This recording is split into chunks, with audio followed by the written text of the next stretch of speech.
Hello, hello. Welcome to the UFO Files on this wonderful Monday evening. Finally has stopped raining. Don't jinx it, seriously. I went to have my hair done today on a yellow weather warning. I came out with a bobble hat, hood, the works.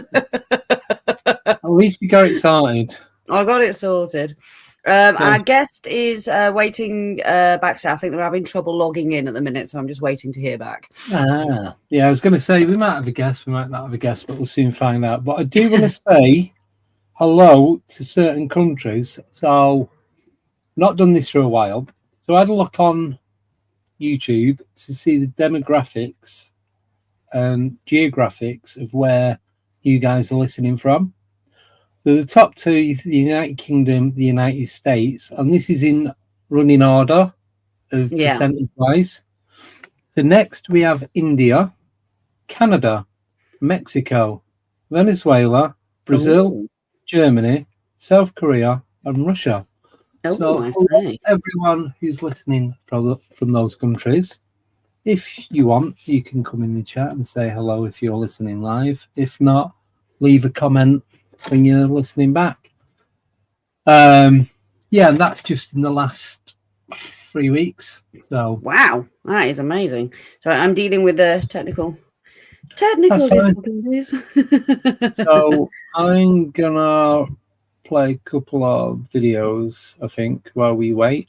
So if you do have any UFO encounters and would like to report them somewhere, then you can go to this person.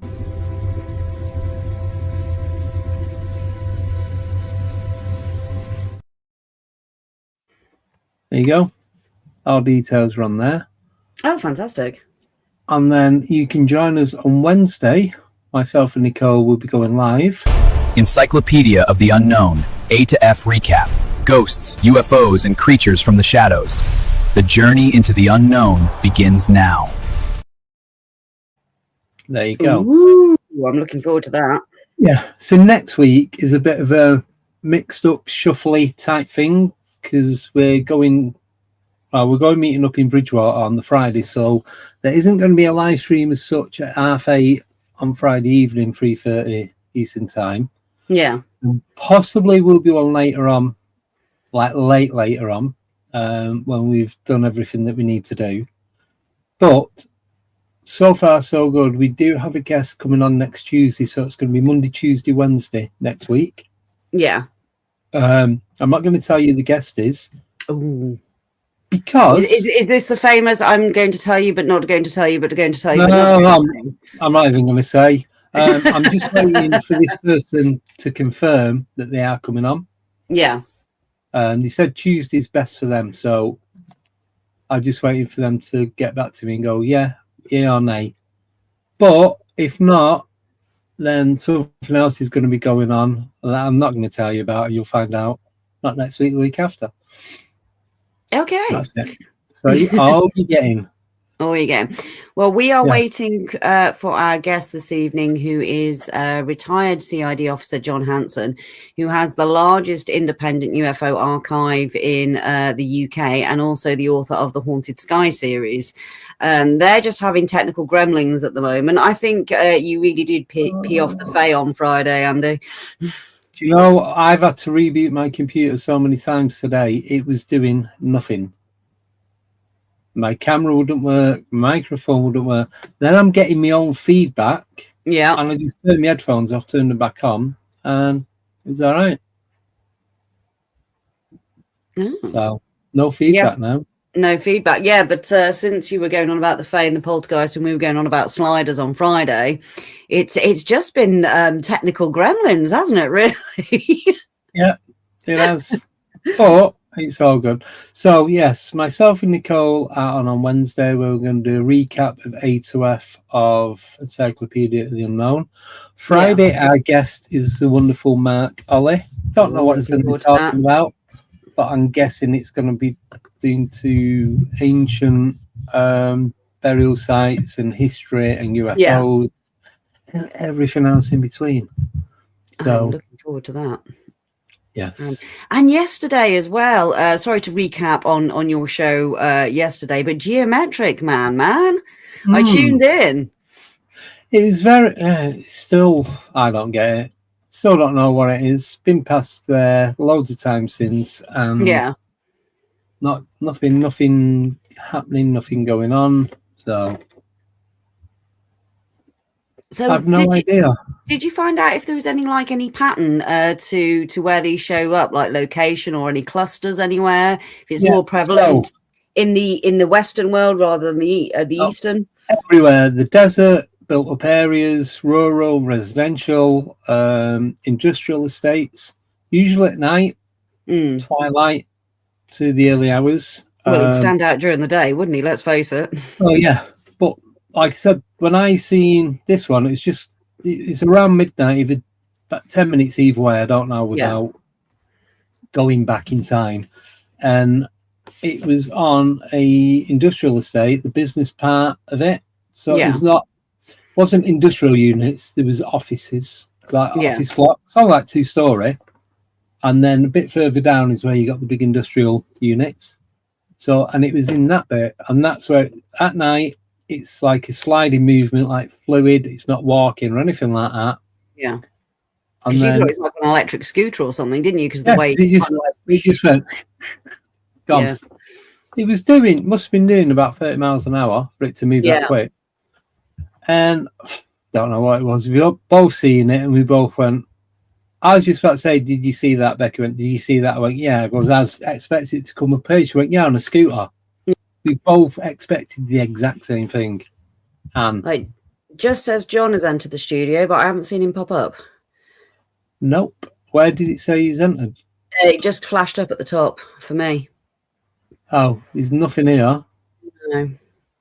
Let me check people. Oh, he's in the green room. Don't know how. We are having some gremlins today. Oh, chat with guests. Here we go. And in comes my little gremlin. Right. Oh, I don't know why it does this. I explained that today. Something's going on. It keeps putting them in the green room, and it shouldn't be doing it. No. So he should now pop up here.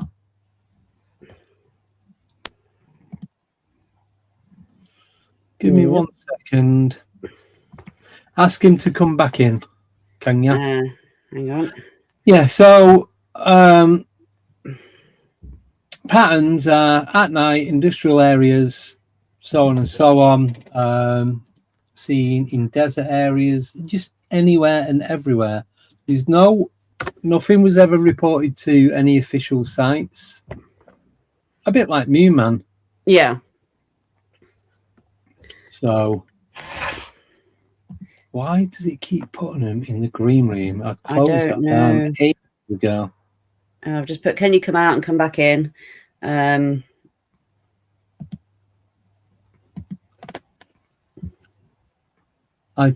turned that off because I was having issues with that last time. Yeah.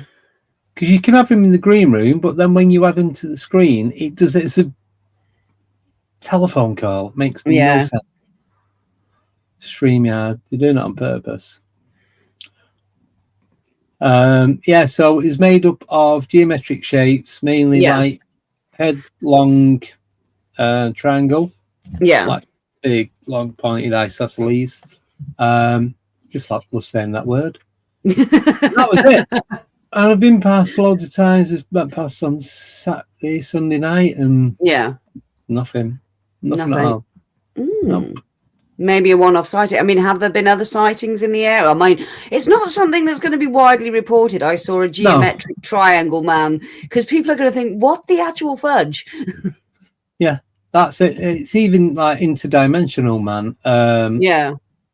It's like me and Dave were saying, rhombus man or cuboid man. Do you know what I mean? It's just, it can go ridiculous, but it's just like, it's more interdimensional. Toblerone man. There we go. Thanks, Stephen. I bought some soap Toblerone, funnily enough. Are we still in the green room? Because I don't know what's going on here, but for some reason it's just keep coming up as he's typing something, but nothing's coming through. So I'm having technical issues as well. It's the men in black. They do not want us talking to John. There's like a noise. Did you not hear that? Did it about No. 5 times. No. Oh, it's you scraping something. No, it's the gremlin. Right. There you go. It's my own little cryptid. He's come in to cause chaos whilst we're experiencing technical difficulties, just to add to it, you know. Yeah. He's helpful like that. Is John backstage? Nope. No, nothing. Oh, because nothing's come up on my end either. I flashed to say that he was backstage, but yeah. No, I don't know. Shall we just talk about Geometric Man? We'll talk about Geometric Man while we're waiting for John to come in.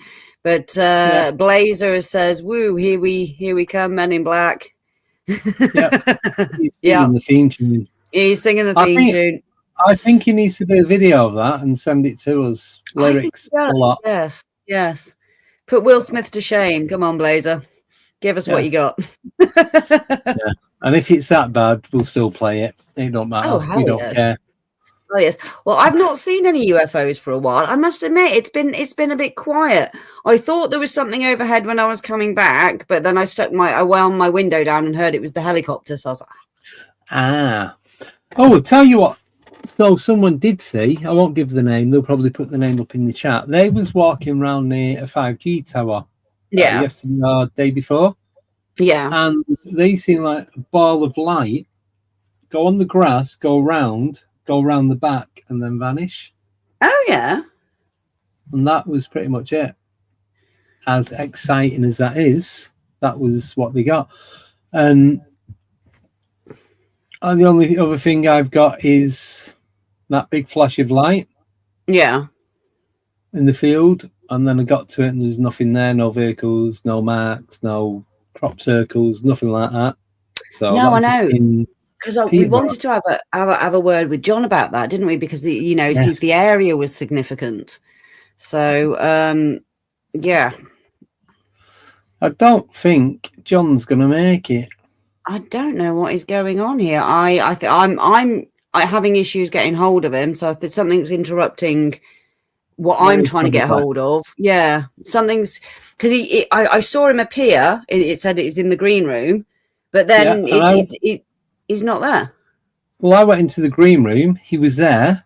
Yeah. So then when you close the green room, you then bring it and they go across where you can see everyone at the bottom. Yeah.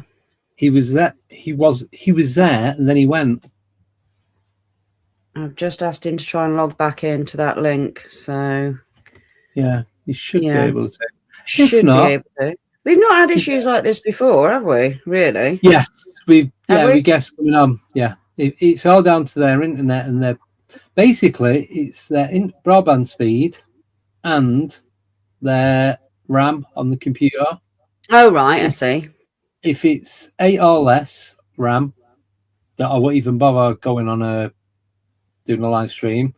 And if your internet is very, very slow or dial-up equivalent, then same goes. Same goes. I've had him on my show through StreamYard and there hasn't been a problem before. So it could be, again, we are under yellow rain warnings and all the rest of it in the UK at the minute. And so it could be weather related. Or it could be the blinking MIB doesn't want us to speak to John, in which case we might have to pre-record something with him for next time. Nah, we'll get him on. He'll be fine. It's just a matter of time. Do we ask someone in the chat to come on? Yes. Who would like to come on? Who would like to tell us a UFO story? Yeah, UFO knowledge or experience. Oh, could do a phone in, but I'm not giving my phone number out, so we'll do a streaming. Yeah. Yes. As Blazer said, Pyramid Head, also known as the red pyramid thing, as in the iconic monster from Silent Hill video games. I think David referenced that last night as well, didn't he? He showing the pictures of it. I've not. Yeah. Not watched Silent Hill. Never played it. So no. No. We have a John. We have a John. Phoning cancelled, guys. Don't have to give me number out after all. Hello, John. You've gone again. No, we're here. Hang on a minute. Carry on. Okay, it's all right. The gaffer's telling me what to do. She's a technical. I can bloody see myself now. She's a technical advisor. Oh my God! I'm just trying to. No, it's got to be there. How about that, Shirley? Is it too bright? That's better, isn't it, Shirley? That's it. Right, Beautiful. Never mind.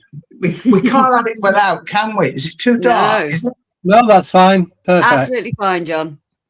Right. Okay. So yes. Thank you. Yes. Loving it. Thank you for coming on tonight. Sorry about the technical issues. It seems we've all been having them. So maybe the powers of be of not liking this collab. But do you know what we say to that? Carry on. Well, we can't swear on me. We can't swear. You can if you really want to. You can if you want to. We're No, not. no. I never swear in front of ladies, do I, Shirley? Oh my God! I'm just thinking. No, that's just okay.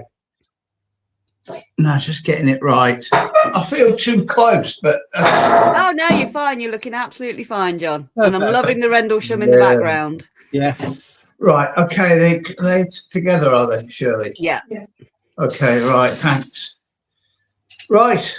Okay then. It's been a busy day, isn't it? It has. It's been a bit of a mental one.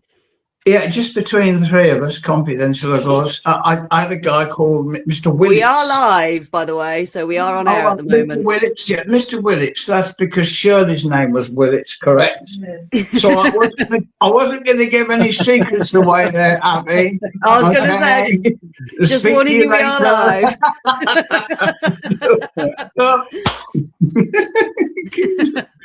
Yeah. No, Well. It's fabulous to see you again, and we are looking forward to some of the cases that you have prepared for us this evening. I know we're not going to be able to get through them all tonight, but we can definitely make a start and then get you back on in the future to really delve into them. No, that would be nice. I did pick up I've got a file in front of me. Sorry, in front of me, haven't I, Shirley? It's 54 to 55. It's so bloody heavy. I did my neck in picking it up. It's so heavy. But I've got a few bits from it, and also I bought some stuff from the archives itself, just things like just to show people the UFO Inquirer. Can you see that? Ooh, yes. That's the Journal of Scientific UFO Research Association.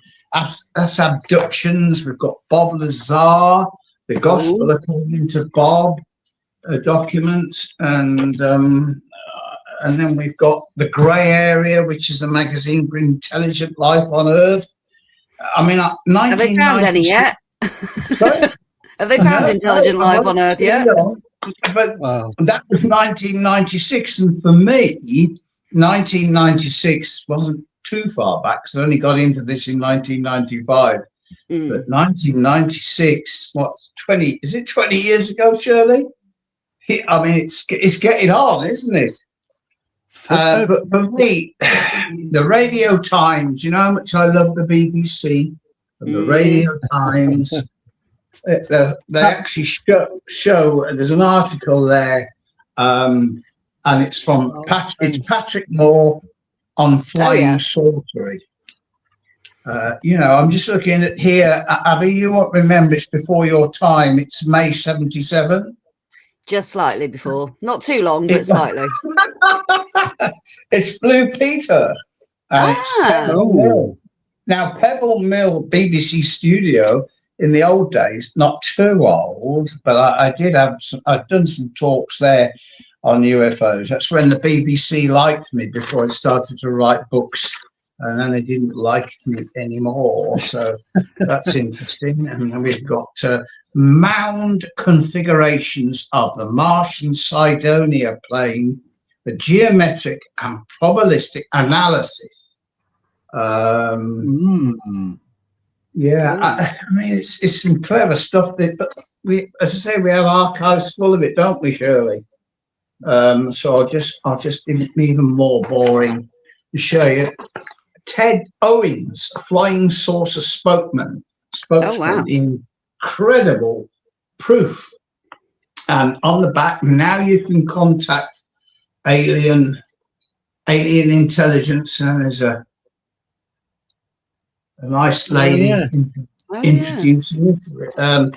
Behind the UFO's mission to Earth, Panorama UFO, which is, I don't speak Italian, I'm sorry, but we could actually do this and then talk about it.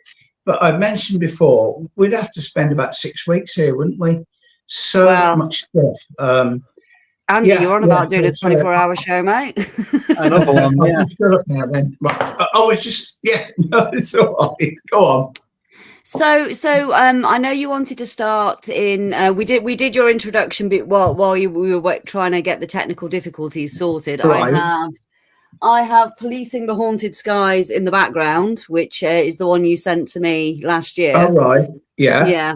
So what cases do you want to talk about today? What because you wanted to go back to the 50s, didn't you, and cover some cases in the 50s? Right, that's not a problem. I've got them in front of them. But first of all, I will explain, though, with Policing the Haunted Skies, recently I contacted NAPO, which is the National Association of Retired Police Officers, because I've had the magazine delivered to me before, and I was very curious about the fact that so many ex-police officers, retired police officers, write books on not UFOs, but anything and everything. And I thought, well, I'd like my book in there. And it's taken me an awful long time to get the book in there. Yeah. And unfortunately, with these books that are on there for sale, the reader or the prospective purchaser will have to click on to the ISBN. Yeah, everybody else's ISBN clicks onto the right source, but mine clicks onto, first of all, it clicked onto Owl's books, which said the books weren't available. This is the Haunted Skies books and policing books, and then it took me to an engineering company. So I don't know what it is, and the weirdest thing, I've got to say, this weirdness is what it's all about. Yeah. We've got a lot of the original photographic slides, which we need to sort out. We need to put them on a computer. Yeah. So I bought something off the internet, a box for the photographic slides to go into. The gentleman, who I absolutely trust as authentic, sent me a little parcel with the slide, with the box in it for the slides. But all that was in there was an empty box referring to a something completely different. Oh, a selfie stick. Yeah, an empty box, but it was all still sealed, and it had gone through every. And I'm at a loss to understand why, if somebody stole it, they then put an empty packet in it and then send it to me and reseal, because there's a tracking number on it. But it isn't the only time I've had a problem. And I will say that, as I say, we've had problems with every before. Yeah. It's just, I personally, I won't bother with them. But there you are. That's because they are AI, aren't they? You see, you can't speak to someone. You can't speak to a human being.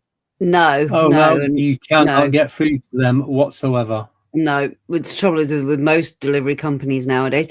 So were the slides in the package, did they go missing, or was it just a container for the slides? It was just a container. So because we need to put them into a container so we can then number them and identify them and then photograph them. But it's just a right kerfuffle trying to separate them and put them to one side. You need a box. So I have to start that all over again, won't we, Shirley? It could have been worse. You could have sent someone the slides to organise and they gone missing, in which case that would have been very, very nefarious, wouldn't it, really, if the slides would have gone, the originals? Well, that's right. But of course, years ago, I don't think it happens now, but years ago, not so much myself, but a number of UFO researchers brought it to my attention, of course, that there was interference with their mail. Now, why would you interfere with somebody's mail, or why would you knock on their doors and be a bogus officer or whatever, when you don't need to sit in a car and watch anybody? You can do it. Even in those days, there's plenty of technical equipment to monitor people. But what's the point of it? Unless it was a form of intimidation. Yeah. Yeah. Stop it from getting out. Yeah. Yeah. Well, and this is a ridiculous part of it. I mean, for me, it's so frustrating. I'm sure it's frustrating for the people that are watching, because obviously they're interested in the UFO subject. It's so frustrating. You know that this is the greatest phenomena of modern day times, but it is swept under the carpet. And I was speaking to somebody today about this, as I do most days, and I believe that at the moment, all this press publicity about Donald Trump, it's mentioned his name, is that all right? Yeah, that's fine. Yeah, that's We fine. talked Yeah. about him a lot. Yeah. And about the fact that he's going to, this even more rubbish now about UFOs and aliens. It's a camouflage put forward to cover up the reality of what has been going on for so many years now. And as I've probably mentioned before, if it was back in the 13th century and we had the internet there, we'd be talking about the same thing. I burned to the stake, but yeah. Yeah, well, that's right. No, I'm not that old. Shirley, you're going to sleep? Yeah. Shirley's going to sleep now. She gets really excited when I talk on the machine. Yeah. So but if you want, I can crack on with this one from. This is my typesetter, Bob Tibbetts, smashing bloke, known him for many years, done most of the books. He used to run a Coventry UFO group, and one of the ladies that came forward was a lady called Kathy, who lived at Coventry. And Bob says, I have to admit that when I first heard of what Kathy claimed had happened all those years ago, it seemed too incredible to believe, especially when she revealed a number of journeys made in the craft to places like New York and Rhodesia. However, as time went on, I realized I was dealing with a genuine woman who firmly believed wholeheartedly in what she had experienced, as opposed to any flights of fanciful imagination. Now, her story was that one Sunday afternoon in the summer of 1940, she was walking on a country lane near Meriden, Warwickshire, when she came across a metallic dome-shaped structure.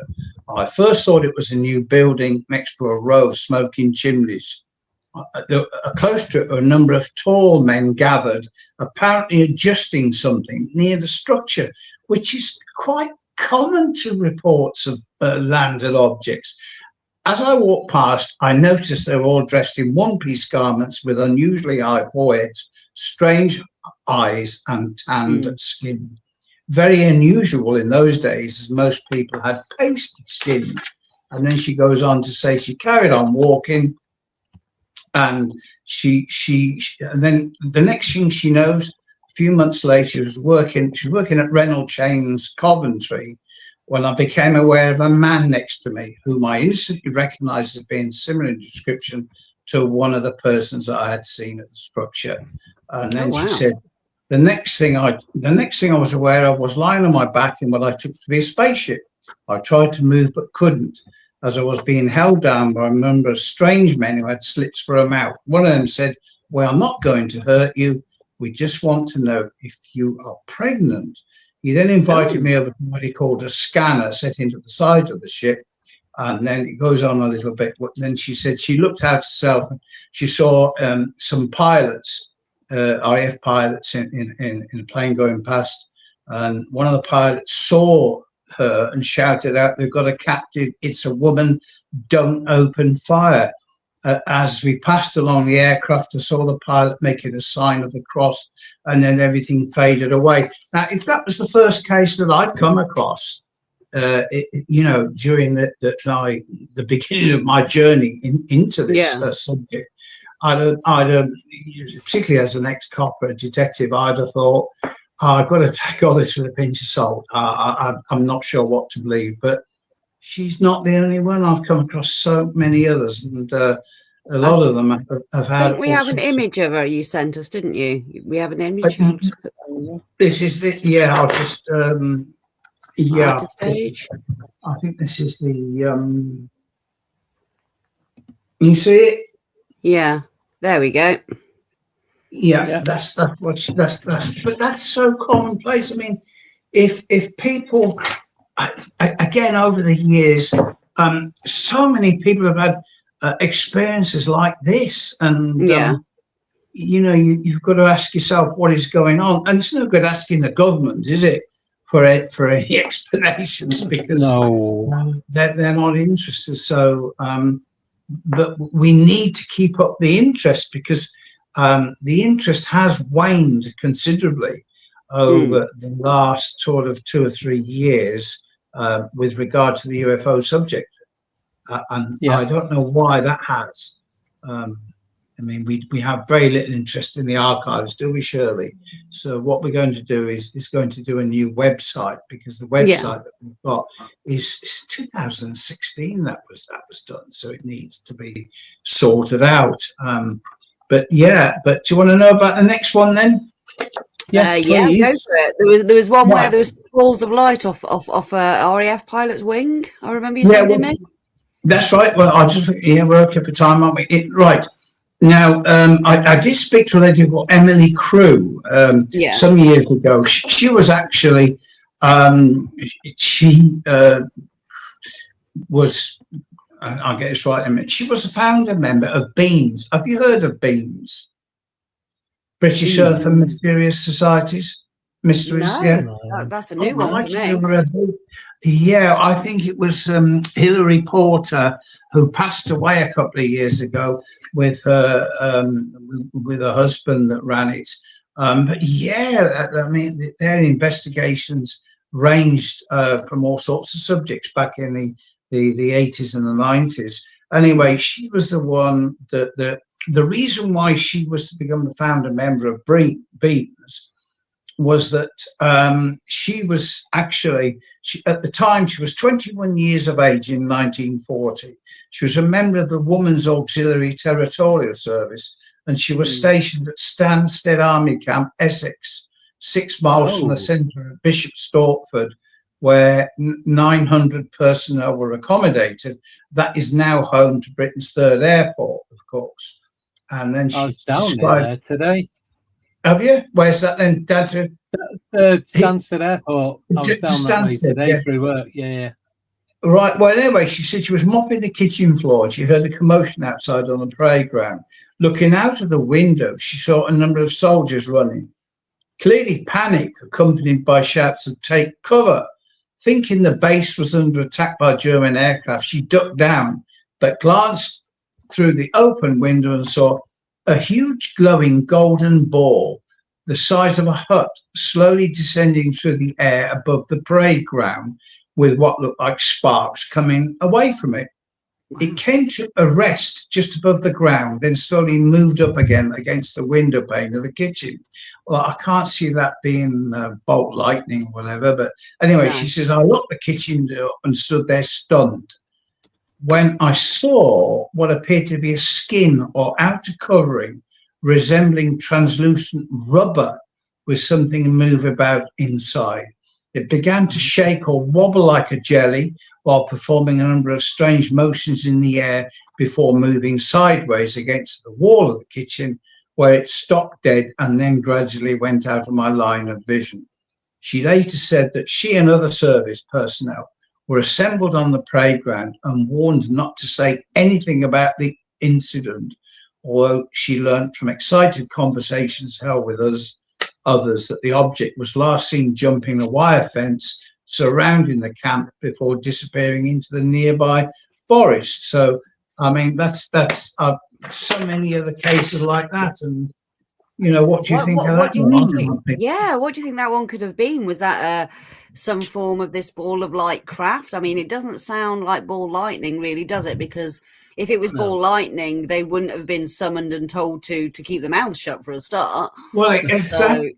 Well, yeah. I mean, that's the thing, isn't it? But you know, when you look at so many cases that I've looked at, because it still continues to fascinate me to this day. There is a pattern that develops, and anyway, like yourself, if you interview someone or speak to them, you can get a gut instinct of whether they're genuine or not. And I suppose they might feel the same way about you or I. But these people are genuine. They don't flower it up. What they say always invariably matches up with each other. And then there was another lady. I mean, like the lady we just spoken to. She was when I spoke to her, she was 91, and I think this was 2005. So I don't think the lady's going to be here anymore. But another one I spoke to, a lovely lady called Alison Richards. She was she used to live at Kidderminster, which is in the West Midlands, is it, Shirley? Yes. Yeah. Anyway, I went to see her with Phil Hoyle of the Shrewsbury UFO group. Do you know Phil? No, not personally. Well, Phil Hoyle and David Caton. Oh, yes. They've been involved in a lot of programs on animal mutilations. Anyway, so that's the first time I met her with him. And then she outlined a number of childhood memories when she was aged between 5 and 6. And they said at the time her father, a soldier in the 9th Army, was away fighting in North Africa. And she said when Mum went to bed, she had to bandage on a metal splint to her leg, as her only way of getting about was to hop. It was always an unwritten rule that if I needed her, perhaps because of sickness, I would always go to her, except for when I had a visit from what I can only describe as horse beings, who always entered the room from out of the linen cupboard next to a window over the stairs when I would scream and shout for her. By the time my mum had reached the bedroom, they had left via the window or the linen cupboard. I kept telling Mum what I'd seen. She insisted horses could not physically get in the house, but I knew they were real because on at least 4 occasions they actually hurt me. I would end up with flesh gouged out of my left leg on the shin bone, about the size of a 5-pence piece. The injuries to my leg, which always happened after the shortest one came into the room, frightened my mother. She thought to begin with that I caught the leg on a loose mattress wire on the bed spring. She and a neighbour thoroughly checked the bed but could find no trace of what was causing these injuries to occur, although always in the same place on the shin. And she did a drawing to show the marks. Sadly, she died in August 2008. She was a lovely lady, and her story never altered. And what was disturbing was her daughter also clearly had some other experiences to do with UFOs, but would refuse to tell me. She was too frightened to tell me. So, that's so many others have had experiences like that. That's some sort of abduction case, because she's had beings come into the room. They've been seen by more than one person, and she's having physical things done to her. Well, that's right, but it's not unusual. It sounds like a song, that, doesn't it? I've got in a minute. I did say to you earlier, somebody moaned about me on Facebook. They said, the trouble with me, I've got no sense of humour. So I think that's not quite right. That's not right, no. I did bring a colleague with me tonight. I'm liking E.T. and I'm loving his tie. Andy, you got to get one of them, mate. I am for next week. Yes, for next week. You're going to get him on next week. Thank you, guys. It's if you didn't have a sense of humour, you'd really struggle. But I do feel so sorry for the people, and I think that they deserve justice. Unfortunately, they don't get it. But anyway, I've got, as I say, we'll carry on with the next one, which is... it is a trauma, though, isn't it? You know, what they're going through, what they've experienced, and especially with not being believed and maybe possibly made fun of because of it and ridiculed. There is a trauma to this for people. Yeah. Well, there is. I can't remember. I think I sent you the police book, didn't I? Yes, you did, yes. Yeah. Well, I'm sure I can chat Shirley up into sending you a proximity in due course. We've got to order some more. But the proximity for me that's about close encounters going right back to 100 years. And I mean, my interview technique doesn't go back that far. I was going to say, you're looking good for it, John.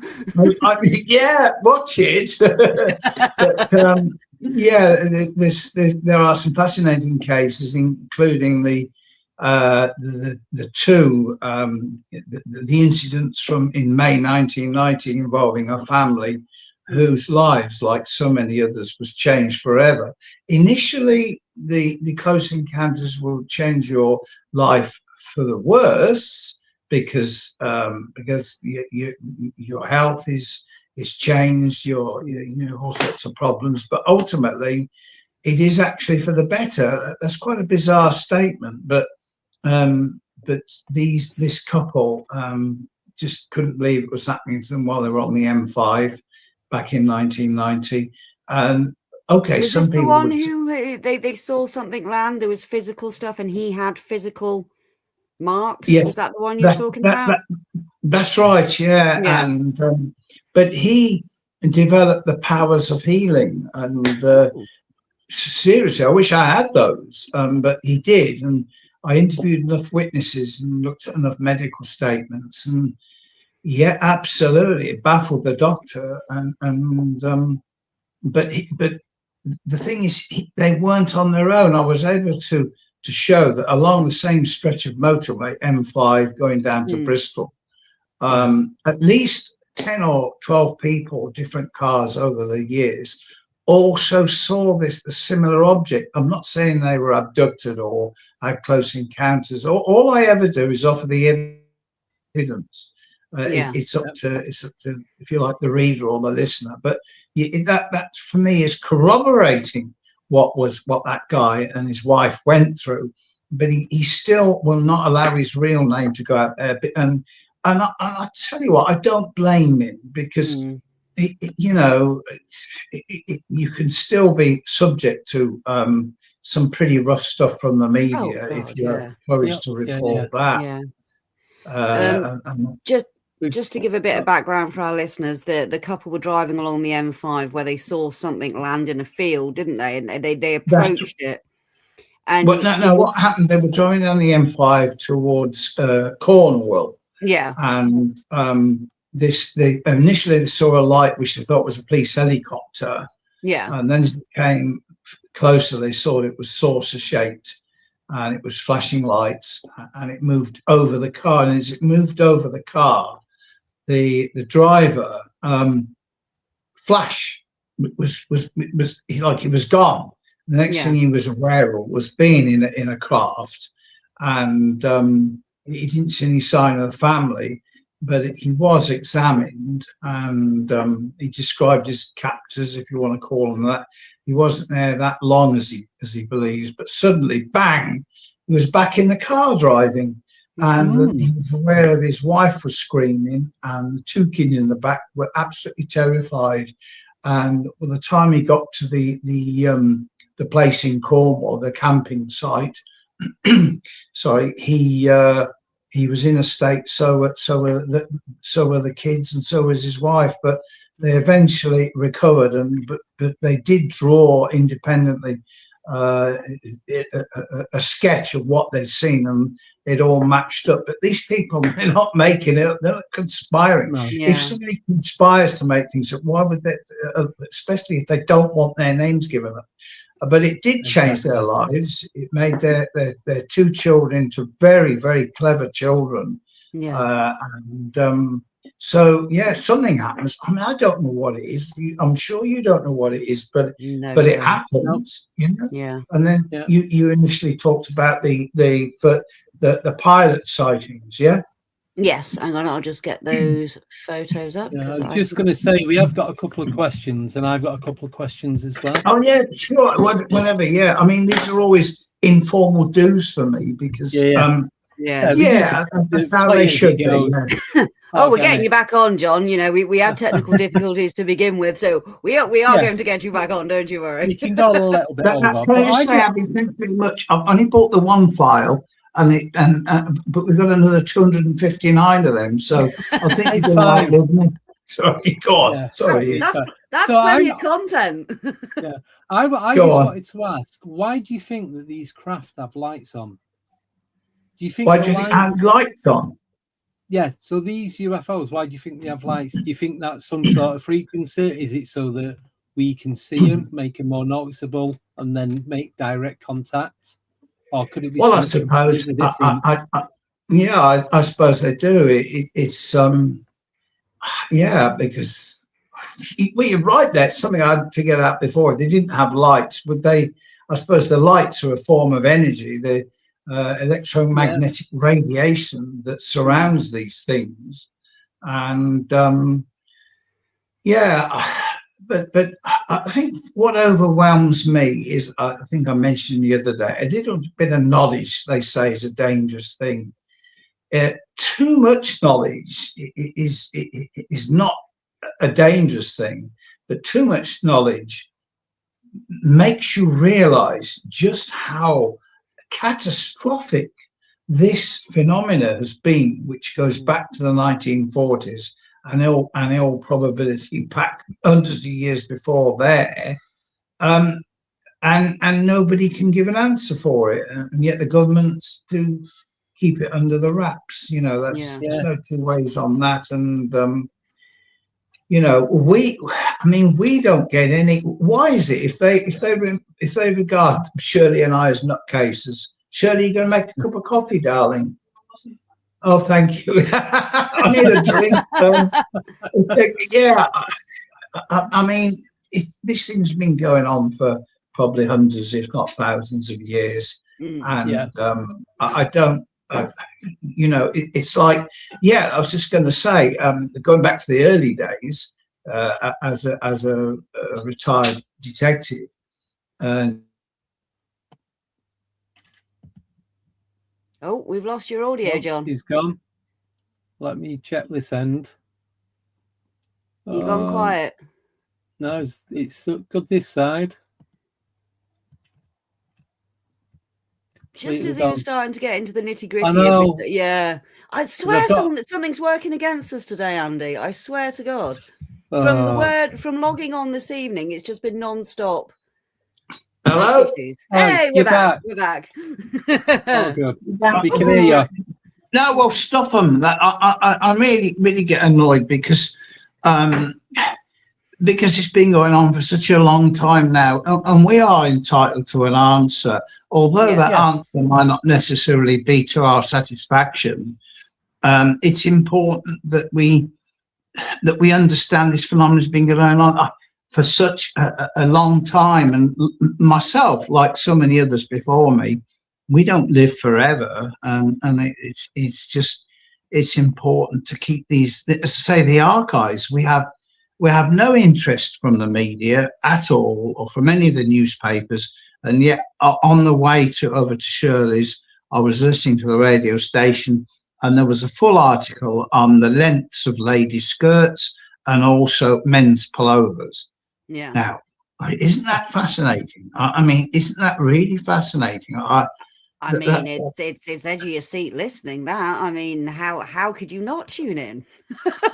Well, I don't even know if you're wearing a dress, so I'm not going into that with that one. Sorry, but I'm being serious. I mean, but what a load of rubbish. If it's not rubbish, it's serious stuff, isn't it? Yeah. And we won't mention what's dominant at the moment at all.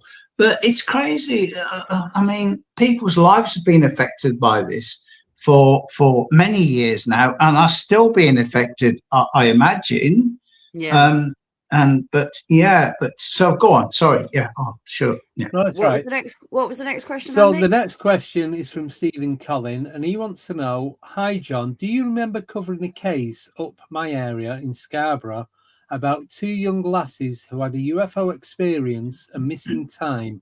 Think it's in one of your books. Do you remember? We covered the case. Is that? I'm just thinking about I think I know the one to which you referred to. I think those two ladies are actually still alive now, and I might be wrong here. I think originally it was a Buford investigation, and I think I might be wrong, but I think then it was Paul Sinclair also covered it. But possibly, yeah. I'm pretty sure that was a fascinating one. But I have thousands of those. You know, the Scarborough case. And funny enough, I was talking to Paul yesterday. He was looking for something from anything in 1975 from that area, and I did send him a couple of cases. But yeah, go on. So, just quick question. Obviously, you knowing Paul, do you have you been up to Bempton and Danesdyke and had a look around and investigated it yourself? I haven't been up to Bempton, is it? I always think it was Bampton. Yeah. No. Do you know? I'd love to. I really would love to. I've spent most of my time at Rendlesham over the years, and if, for argument's sake, we're so committed here because we're off to Warminster on the 18th, because I managed to track down some of the original Sky Watchers, and I decided to write a book on Warminster and beyond, to show people what actually happened there. And sadly, some of it was embellished. Sadly, some of it was hoaxed. There is the major hoax, and also the classic photograph was hoaxed, in my opinion. But again, it'll be up to the reader to decide. And also, if you could dig out as much facts as you can, and bearing in mind, you're going back some years now, but there are people who've still got information there, and it's important to get it out there rather than just put something together or use AI and then hope to make money out of it. Yeah. So how do you find Rendlesham? Because I've been there a few times. We've done the UFO trail, and we've had strange encounters go on quite a lot. You've had strange encounters. Yeah, we've seen orange orbs. I've seen white orbs. We've gone during the day. The insects. In the middle of the night, I've seen a German SS soldier walking through the trees as well. You have? Well, that's right. Well, of course, for me, I mean, initially, I got in touch with Bender Butler because I like the look of a dog. Crazy, absolutely crazy. And you said it was the path first. But we met up, and she's not so well now. I'm sorry to say, she can't get about so much. But she used to have these midnight walks, and I shall never forget walking with her. But I always ensured she went first, because I realised if you went first in the middle of the night, your face would brush up against some cobwebs. And unfortunately, with the torch on, you saw there was a bloody spider in the middle of it. The human duster. So I there's no way. But what I will never forget is the times that we sat round, and that's my advice to people going down there. Is go out in the middle of the night, obviously have a couple of colleagues with you, sit down and just listen for a few minutes, and just don't say anything. And then you will hear, as I probably said before, the bang as something comes close to you. And of course, I have witnessed these stones falling down, and they're so hot you can hardly pick them up.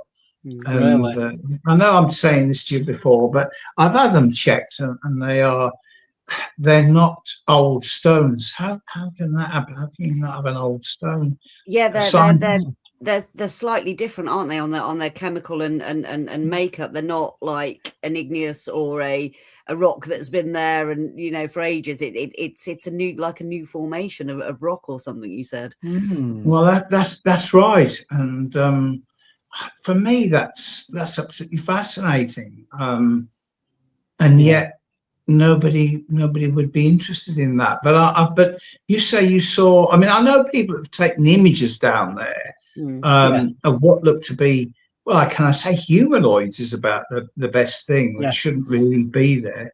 But you say you saw what you thought was a German soldier. Yeah, so you'll probably know Alex Lovelock. He goes to Rendlesham quite a lot. Yes, yeah. So I'm good friends with Alex, and we've met up a few times. And the first time we went, it was just me and him. It was June, July, about 2-3 years ago. And we'd gone down, we met in East car park, we cut across and we're walking down. And as we were walking down, we're just chatting away, and I just see something on your peripheral, about 4 trees in on my left-hand side. And as soon as I turned, completely gone.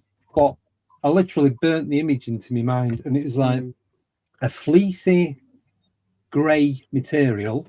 It came, the way it was cut, so it's cut up and round the shoulder, like round the neck, and then there's a gap at the front.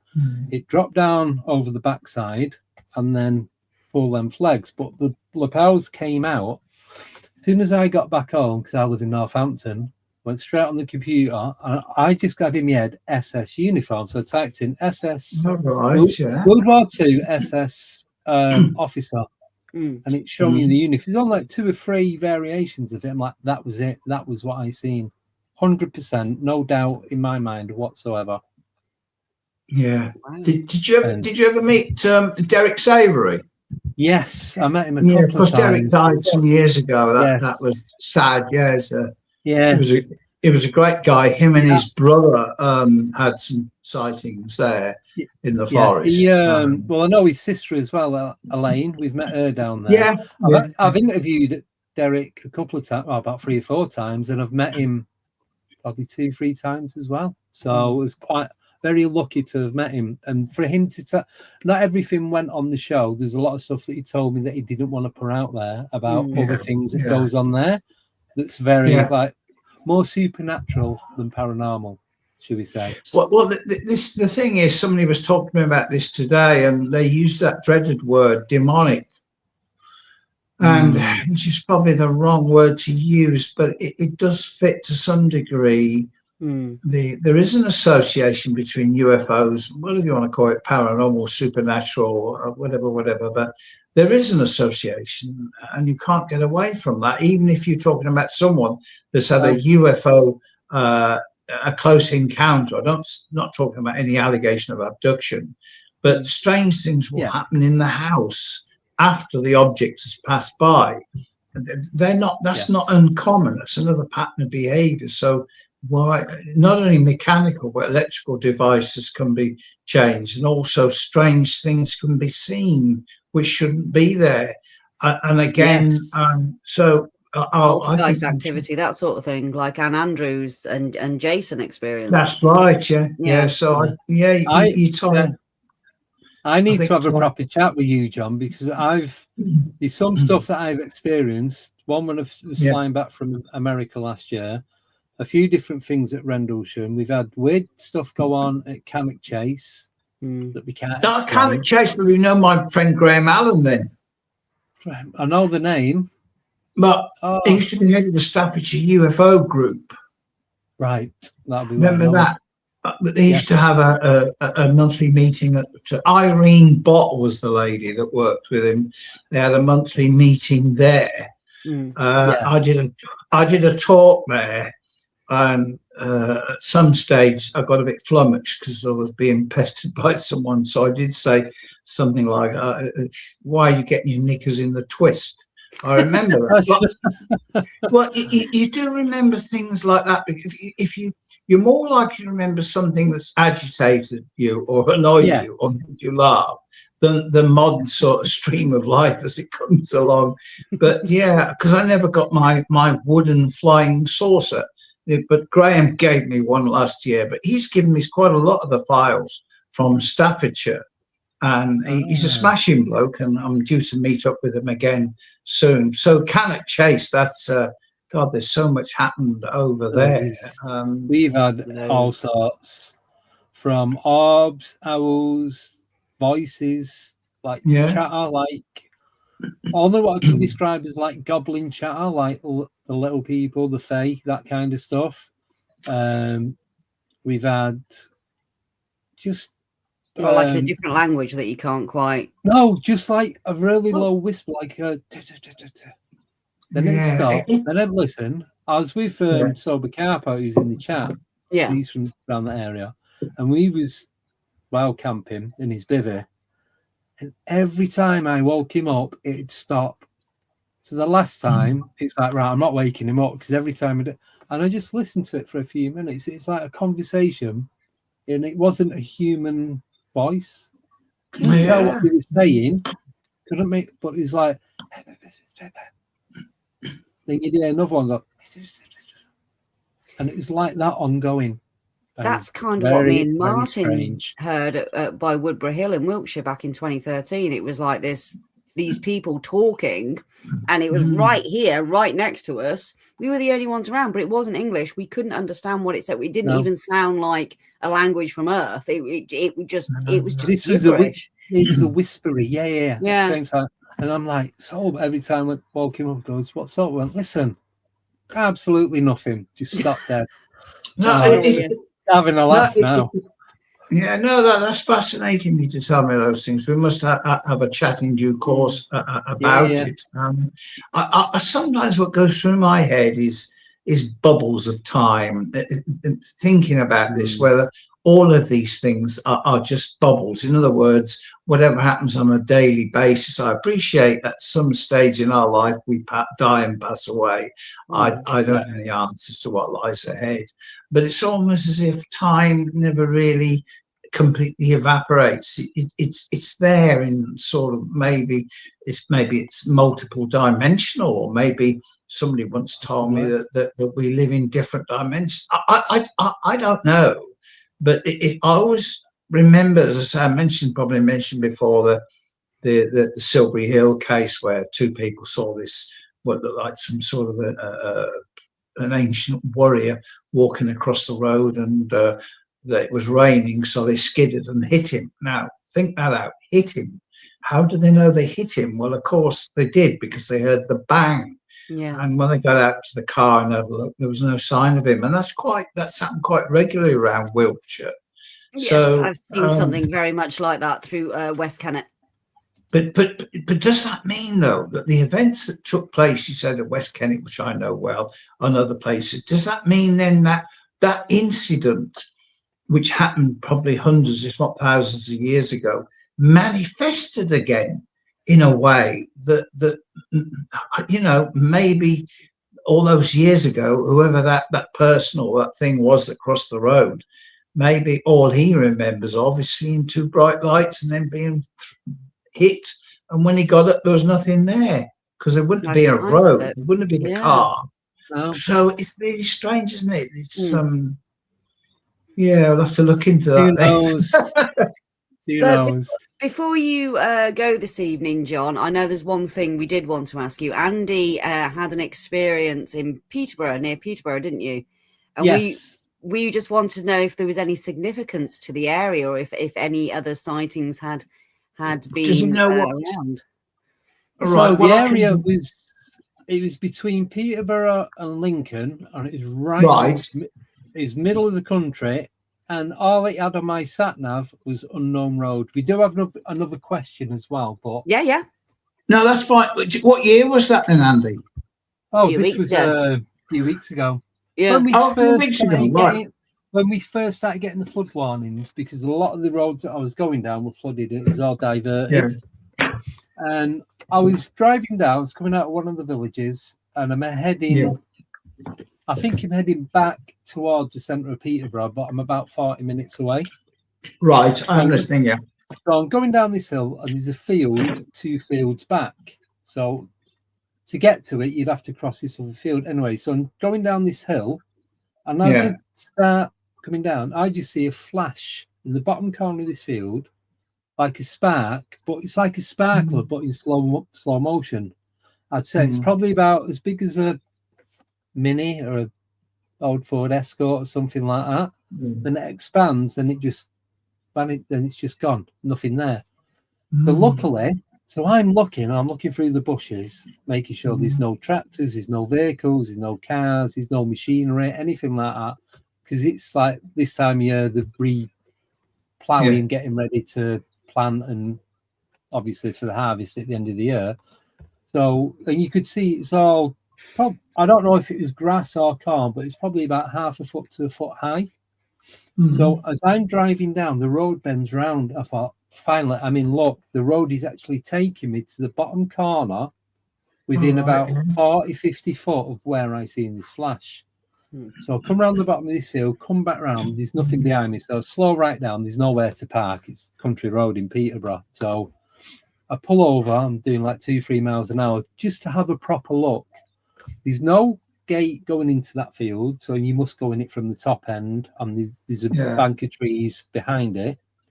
There was no vehicle marks leading into the field. There's no A-frame gate. There's nothing, no tyre tracks of tractors or vehicles going in there. There's just nothing, like nothing had been touched. And it's just one spark, and that was it. You said it was like phosphorus, wouldn't you? It was like the size of an SUV in the field. Say about like an Escort or something. Not. It was big for. Yeah. And I'm like, what was it? I thought, could it be light reflecting off a wing mirror or a bit of metal or something? That's why I was looking to see if there's any street signs, any, you know, where you get the concave mirrors to come out of the driveway, you can see. I thought, could it be one of them if there is a road coming out and it's on a bit of a bend? Nothing, absolutely nothing. Well, it always reminds me, just quickly, was the case in 1999. I must ring the lady up. She and her daughter, 31st December 1999, driving to Wigmore, Herefordshire, and something shot over the car and knocked a chunk out of her chest. That sounds crazy, but went to hospital, checked, sewn. They sewn her up, and she went on a radio station to ask what the hell was going on, and wrote to the MOD and never got any reply. But the interesting thing is that retracing the journey is because she said it shot off across. It followed us along the Roman road, but then shot off across the road and across fields. Well, that's interesting because the route it took used to be where the old Roman road went. So, you know, I mean, why do they follow Roman roads? Maybe ley lines, energy ley lines. Yeah. Well, they congregate. I mean, you said yourself that lots of digging into the Rendlesham Forest area, and it's an ancient landscape. You said there was the ancient Tourmaline and all sorts. Well, there is. It took me years to actually. I couldn't work it out why all those UFO sightings down there, and I thought, well, there's no ancient sites there apart from Sutton Hoo, where ghostly Roman soldiers have been seen, which isn't that far away. But with the Woodbridge and around there is actually the remains of what was similar to a smaller size of Silbury Hill. That is the remains. And there are remains there. But you know what excites me, if you like, is that we go back. If we can only go back into the past, what was going on there? Why were if you could fly all over England in those days, what was going on there? What was the structure, if you like, the behind all of this? Who was laying down the orders, and who was getting you to dig all these places up and build mounds and barrows, tumuli, Stonehenge? The list goes on. But why? What was the energy behind that? I mean, they're all on convergent points, on ley line points, on high energy points. Normally with underground watercores as well. So you got ionization, caverns, all sorts. So there's got to be some form of energy. Yeah. Right, we've got one last question for you because we are going to have to wrap up in the next couple of minutes. And that's no problem. Yeah, that's what. That's 1955. That's sorry, you can't see it there, but that's the Jesse Rostenberg case, and that's Jesse there with her sons, and she was interviewed by Gavin Gibbons. Sorry. No, it's okay. So this is from 1423, and he's asking, given the thousands of accounts that John's occurred over the years, does he have a favourite? So if you had to pick one out of every single case, which one would you go to? Well, out of every single case, but it would be more than one out of every year. And but Jessie Rostenberg, I knew Jessie. She was a lovely woman. That's probably, and that's the sort of thing that she drew and what she saw. Yeah. Wow. Yeah. That's kind of like almost like the Nordic description, isn't it? The Nordic, right? For me, the favourite case is, I suppose, because you have to know people. Margaret Fry was one of the loveliest ladies I ever met, and she spent over 50 years researching the UFO subject. She had a fantastic sighting in Bexley, Kent, on the 17th of July, 55, and people like that should really not be forgotten. But she's not the only one. I'm just trying to find. But this is why the work that you're doing, John, is so important. So it's keeping a record of all these people, their experiences, their contribution to the field as well as your own as you're collating them.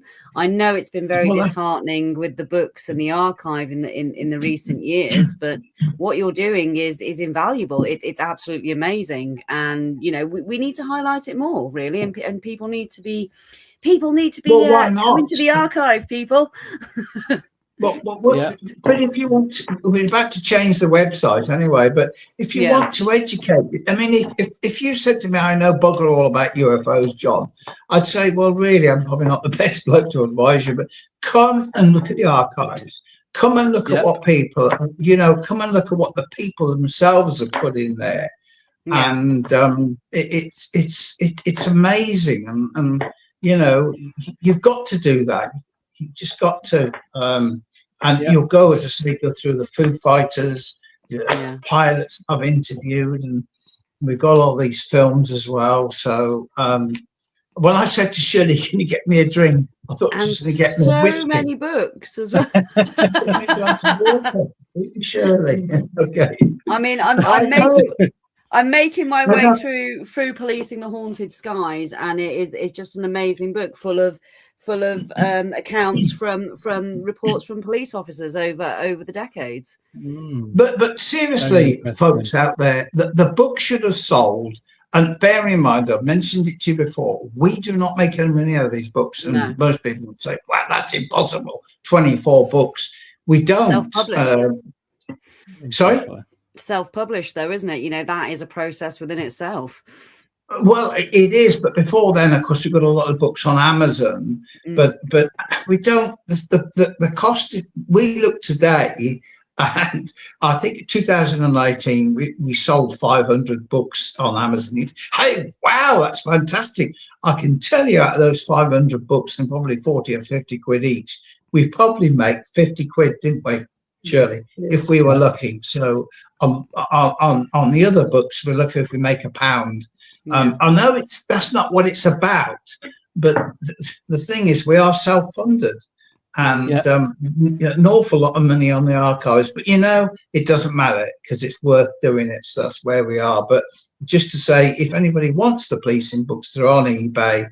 Can easily find Shirley on there. But as I say, it's getting them. We've got to get it out there. But it's just a strange climate at the moment. Okay. Well, this is what we always say. We are the disclosure. So having people, guests like you on, talking about the cases that you've covered, investigated, the people you've spoken to, is the whole point of disclosure. Bugger the government, bugger the Trump administration, bugger the UAP Congress, whatever. Absolutely. If we don't do it, no one's going to find out. That's it. And everyone is loving you, by the way, on the chat, John. It's absolutely fantastic. I was being the right idiot. I was going to wear that blinking tie tonight, but Shirley put it on. I swear to God, and Andy's going to be abducting that. I'm going to have to be getting my own version of that. He'll be buying one on eBay tonight for the premiere in a couple of weeks. Definitely. Well, I'm loving you too. Okay, bye, kids. Right. Well, massive thank you, John, for coming on. No, I look forward to doing another one with you, and we'll carry on with it. Yeah, the we fighter can do it. pilot. So we'll have a chat, Andy. It is Andy, isn't it? Yeah. Sorry, Definitely. when you get to my age, you forget things. But Anthony, I forget my own name. Don't worry about it. No, sorry. Well, we've never been right since we fell off that bloody escalator down in London when we went to the Ancient Aliens. So yeah, that's how it is. We still can't find out who it was that pulled Shirley off the escalator. Ooh. So yeah, you were telling me about that the other night. She said. Yeah. No, it's fun to be with you. You're part of the family as far as we're concerned. And I hope you'll feel the same way about us. And we'll carry on with the pilots next time, then maybe. Yeah, definitely. That'll be fantastic. Can we have a chat sometime, Andy? Yeah? Of course we can. Yeah. Okay. Anytime. Right. And we've got to sort out a visit this year to the archives, John. I've got to get to you this year. I got one as well. Yes, please. Yeah. Yeah. Okay, we'll meet up, Andy. We'll coordinate. Yeah. We'll sort and the great thing, if you stay there, we'll sort something out because we've got Scratchy the squirrel, haven't we? And we've got Percy the pheasant. No, seriously, we haven't. I'm looking forward to Shirley's bacon sandwich. I've been waiting for that one since last summer. Go on then. Okay. Right. She looks absolutely can't use the word knackered, can you? Tired. Yeah. Tired. All right. Well, thanks very much for your time, again, John. kids. No, all right. You're more than welcome. Bye. It's been an absolute pleasure. Thank you, everyone in the chat. Right, I just want to say thank you to everyone in the chat, the new subscribers and everyone else. We'll get John back on in a couple of weeks. I've got another guest coming on next week. It is UFO based, but there is a build-up of paranormal that takes it up to what actually happened on this particular evening. And it is absolutely mind-blowing. So that's it. So I will see you on Wednesday, myself and Nicole, where we do Encyclopedia of the Unknown. We'll do a recap of A to F, and then we're back on Friday with the wonderful Mark Holloway. So until then, we will see you Wednesday, Friday, Sunday, Monday, every day of the week. I don't know. Anyway, take care. Thanks again, John. Absolute pleasure talking to you. Loving you too. See you all soon. Take care. Bye-bye.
Goodbye.